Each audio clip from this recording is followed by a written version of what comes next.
네, 안녕하세요. 강프로입니다. 자, 오늘 신성 델타테크에 대해서 분석을 해보도록 할 텐데, 자, 오늘 신성 델타테크가 6.5%대 강세를 보이고 있습니다. 자, 근데 오늘 초전도체 관련된 내용 때문이 아니라, 약간 조금 제가 오늘 특이한 상황이 벌어졌어요. 제가 어저께도 그렇고, 엊그저께도 그렇고, 그런 이야기를 드렸었어요. 초전도체 관련주들에 대해서 이야기를 쭉 드리면서, 신성 델타테크 말고, 덕성, 선암, 그리고 뭐 파워로직스, 이쪽에 초전도체로 인해서 프리미엄을 받았었던 가격대, 그쵸? 그 가격대가 다 빠졌다고 이야기를 드렸었거든요. 근데 그 내용을 한번 확인해 볼게요. 선암 한번 보겠습니다. 선암 오늘 12%대 강세 나오고 있고요. 그리고 장 초반에는 강세 폭이 조금 더 컸습니다. 그래서 그런 부분을 감안했을 때, 자, 장 초반에 보면 23%대 강세를 보이고 있죠. 그쵸? 그리고 오늘 대장은 덕성입니다. 덕성인데 덕성도 보면 지금 상한가에 들어와 있는 상황입니다. 근데 이게 초전도체 때문이 아니라 덕성이 한동훈 관련주로 묶였습니다. 그리고 한동훈 관련주의 대장은 지금 부방이에요. 그렇죠. 부방인데 저도 오늘 한동훈 관련주에 곁다리로 끼고 있는 토비스를 매수를 하기는 했는데 적절하게 수익은 보고 있습니다. 그런데 신성델타테크가 지금 관련주들의 움직임으로 인해서 이런 식의 움직임이 나오면 일단 저는 매매하기가 어렵습니다. 그래서 제가 항상 이야기를 드리는 그 기준치 있죠. 초전도체도 좋다, 뭐 다 좋다. 저는 초전도체에서 나쁘게 보는 게 아니라 초전도체가 결과적으로 봤을 때 친환경의 끝판왕인 물질입니다. 그리고 무엇보다 저항이 없다는 부분이 그 말이 됩니까? 저 말이 안 되죠. 근데 그런 물질이 상온에서 가능하다고 하면, 자, 지금 있는 초전도체는 극저온에서 나오는 그 초전도 현상이잖아요. 근데 생각해 보세요. 제가 이야기하는 친환경이라는 그런 부분은 탄소를 낮추는, 그쵸? 앞으로 전기차 시대가 왜 오나요? 이걸 생각해 보면 정부 정책의 방향 중에서 친환경은 뺄래야 뺄 수 없는 그런 상황이란 말이에요. 그런데 그게 상온에서 가능하다? 그쵸? 이건 뭐 거의 뭐 진짜 대박이죠. 진짜 대박이죠. 근데 이런 내용을 가지고 이게 무조건 될 거다 믿고 가기에는, 그쵸? 믿고 내 돈을 걸기에는 그게 너무 전 무서운 거예요. 그리고 지금 결과를 제가 내는 게 아니잖아요. 그래서 제가 이야기를 계속 그렇게 드렸었던 거고, 지금은 역배열 구간이기 때문에 기술적으로 판단을 해야 되지만 이 기술적으로 판단하는 과정에서 관련주들이 뒤에서 밀어주는 상황이 올 수도 있다. 그렇게 이야기를 드렸었단 말이에요. 그런데 그 관련주들이 뒤에서 밀기는 밀었습니다. 오늘 덕성이 확 치고 가면서 신성 델타테크까지, 그쵸, 위쪽으로 올리고 있는데, 덕성도 이게 부방하고는 다릅니다. 부방 같은 경우에는 이미 신고가를 만들었어요. 신고가를 만들었기 때문에 이렇게 움직이고 있는데, 여기 뭐 신성이나 이쪽은 이미 뭐 한동훈 관련주로 볼 수가 없고요. 선암 같은 경우에도 마찬가지고, 덕성 같은 경우에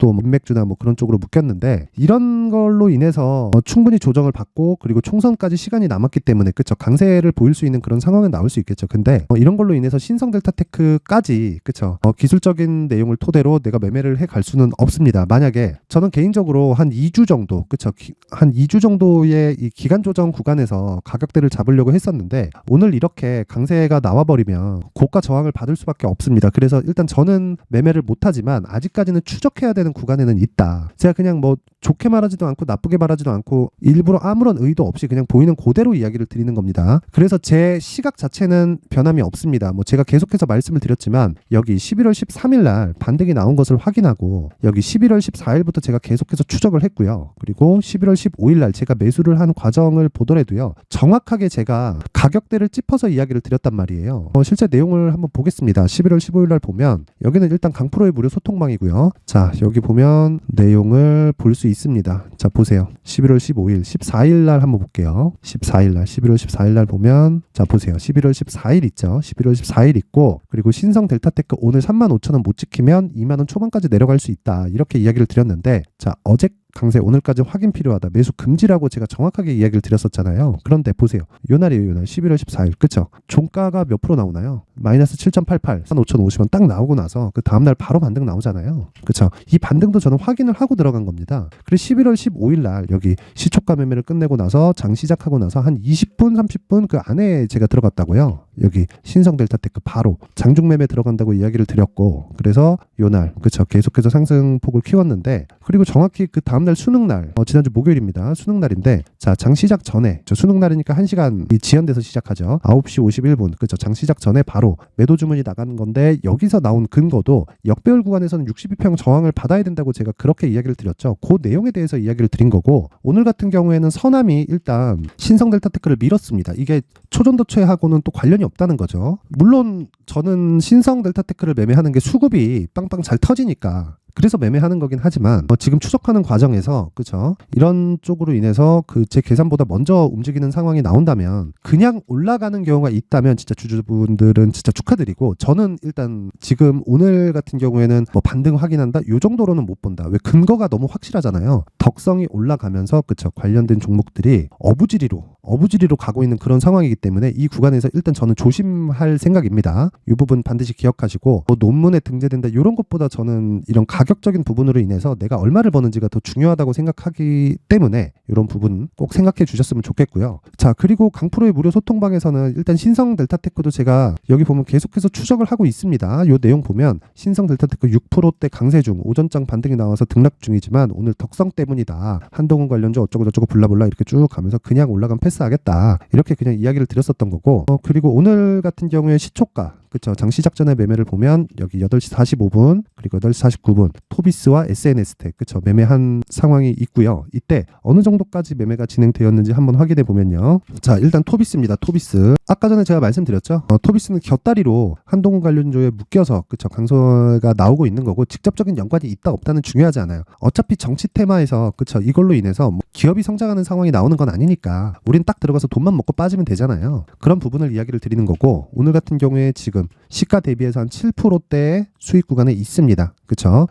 여기 그 제가 시초가에 매매하는 건 무조건 단타라고 말씀드렸고요. 그 단타가 스캘핑 치듯이 뭐 2% 먹고 3% 먹고 이렇게 빠지는 게 아니라 종가까지 그냥 쭉 보유하는 겁니다. 어쨌든 내용은 그렇고요. 그리고 밑에 SNS텍 있죠? 8시 49분에 나갔는데 SNS텍 자 이것도 내용 보겠습니다. 지금 11%까지 강세를 보였습니다. 이 종목 같은 경우에는요. 오늘 엔비디아 실적이 나왔어요. 근데 엔비디아 실적이 굉장히 서프라이즈하게 나왔습니다. 물론 예상되어 있었던 부분이고 엔비디아의 주가는 충분히 상승 구간을 가져왔기 때문에 이미 나스닥이 강세를 보인 거의 그냥 이유가 실적을 앞둔 엔비디아의 강세 때문이었거든요. 그래서 그런 부분을 감안하면 엔비디아가 지금 실적이 나왔다 그래서 추가적으로 상승을 한다? 거의 뭐 확인하는 정도가 좋겠죠. 근데 실적이 안 나왔으면 당연히 빠졌겠죠. 근데 실적이 잘 나왔습니다. 자, 그런데 직접적으로 그 AI 반도체에 대한 수혜주가 한국은 하이닉스도 있고요. 그리고 저는 중급 종목, 중형주급을 계속해서 매매를 이어가니까 이쪽으로 본다면 뭐가 됩니까? 한미반도체, 그쵸? ISC, 그쵸? 그리고 하나마이크론 이런 쪽이란 말이에요. 근데 이런 쪽보다 먼저 조정을 받은, 그쵸? 반도체 장비주 중에 먼저 조정을 받은 그쪽으로 진입을 한 겁니다. 어차피 단타로 진행을 하니까 모멘텀은 확실하잖아요. 엔비디아의 확정된 실적이 나왔기 때문에, 그쵸? 먼저 조정을 상당 부분 받은 종목이 당연히 오늘 강세를 보일 수밖에 없겠죠. 그러면 실적을 확인하고 나서 제가 바로 여기 시초가에 들어가자, 그쵸? 시장가 매매를 넣은 겁니다. 이건 그냥 가격 보지 않고 그냥 시가에 잡겠다는 거예요. 이 두 종목 다. 그랬을 때 종가에 매매한다고 말씀드렸죠. 그쵸? 매도 구간은. 자, 그런데 이게 상한가를 가잖아요. 그러면 1박 2일로 보유합니다. 근데 상한가를 가지 않는 경우에는 그냥 매도하고 끝 이렇게 보시면 됩니다. 자, 그럼 내용 한번 보세요. 시가 대비해서 지금 종가를 보면 0.63 그리고 11.53 이렇게 되니까 한 10% 이상의 수익권에 와 있죠. 자, 매매는 이렇게 하는 거다. 항상 신고가에 집중하자. 즉 내가 매매하는 모든 종목은 신고가 종목이다. 그리고 신고가 이후에 매물 소화 과정을 거쳤고 모멘텀이 붙었다면 오늘과 같이 엔비디아의 실적으로 모멘텀이 붙었다면 여유롭게 매수를 해도 된다. 확인 과정이 필요 없다. 왜? 뒤가 든든하게 받쳐주잖아요.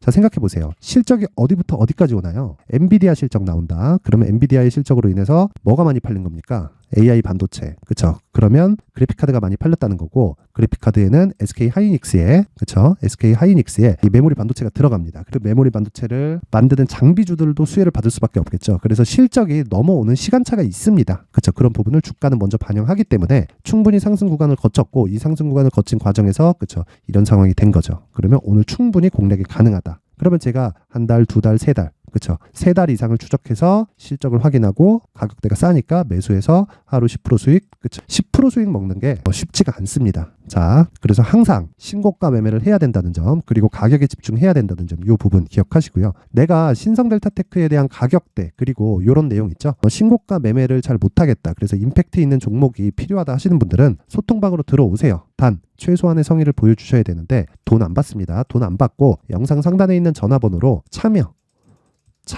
참여라고 문자를 보내주시는 분들에 한해서만 제가 소통방 입장 링크를 오늘까지만 보내드리도록 하겠습니다. 이 부분 잊지 마시고 딱 오셔서 그냥 종목 받고 그대로 매매하고 신고가에 대해서 이해를 하고 가면 거의 한 석 달에서 길면 한 6달 안에 어느 정도까지 이 매매가 진행되는 건지, 그쵸? 어떤 종목을 매매해야 되는지를 이해할 수 있을 겁니다. 그리고 웬만하면 뭐 추가적으로 상승하면 좋겠습니다라고 이야기를 드리고 싶은데, 신성델타테크 같은 경우에는 오늘 상승의 근거가 너무 명확해요. 명확하다 보니까 일단 저는 추적은 합니다. 추적은 하는데 일단 덕성이라는 오늘 상한가 가는 그런 종목이 있었기 때문에, 물론 덕성도 저는 못 잡았습니다. 신고가 종목이 지금은 아니고, 그리고 덕성은 누가 뭐라고 해도 초전도체 관련된 내용으로 묶여있기 때문에 이런 부분을 감안한다면 지금은 일단은 확인했다고 보기에는 어렵다. 그래서 만약에 여기서 그냥 올라가지 않을 거라고 생각은 합니다. 왜 그러냐면 전 역배열 구간에선 주가 절대 안 간다라고 생각을 하기 때문에, 그냥 올라가면 일단 주주분들 정말 축하드립니다. 정말. 대신에 여기까지 올라면 무조건 매도하세요. 네, 여기까지 올라면 정말 나는 운이 좋구나. 그리고 보통 이 정도의 강세를 보인 종목은요,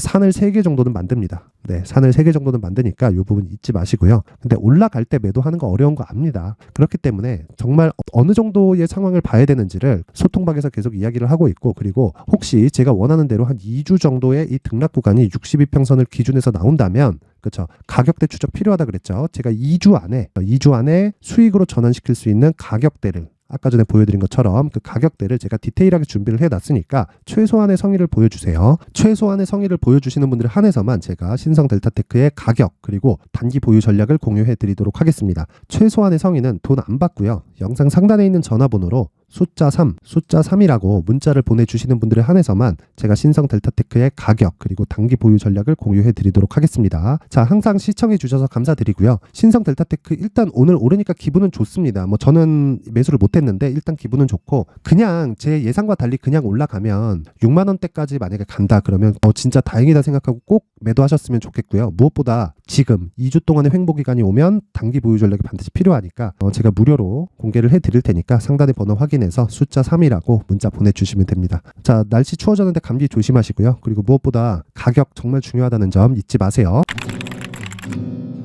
자, 이제 23년도 다 끝나가지만 매매를 하시면서 스트레스를 받으시는 분들이 있을 수 있습니다. 시장이 항상 그렇긴 하지만 그래도 제 구독자분들과 시청해주시는 분들을 위해서 앞으로 차기 주도주가 될 수 있는 대시세 종목을 준비를 해왔습니다. 단타나 짧은 수익만을 쫓다 보면요, 잦은 손절로 계좌가 망가지는 건 순식간이고요. 그만큼 수익하고는 거리가 멀어지겠죠. 장기간 유지하기가 어렵기 때문입니다. 결과적으로 주식시장에서 돈을 벌기 위해서는요, 어떤 계기를 만들어야 되는데 그 계기는 한 종목에 비중을 실어서요, 수익을 보는 것 말고는 없습니다. 쓸데없이 잦은 매매를 하지 말라는 이야기고요. 그리고 한 종목에 비중을 실을 수 있어야 된다는 겁니다. 그런데 이 비중을 실는 과정에서 성장 산업군에 대한 이해가 필요하다는 겁니다. 이 부분을 반드시 기억을 하셔야 돼요. 자, 이런 성장 산업에 대한 구조와 제가 앞서 말씀드렸던 신고가 그리고 선반영 구조에 대해서 이해를 했을 때 이런 매매를 할 수 있게 됩니다.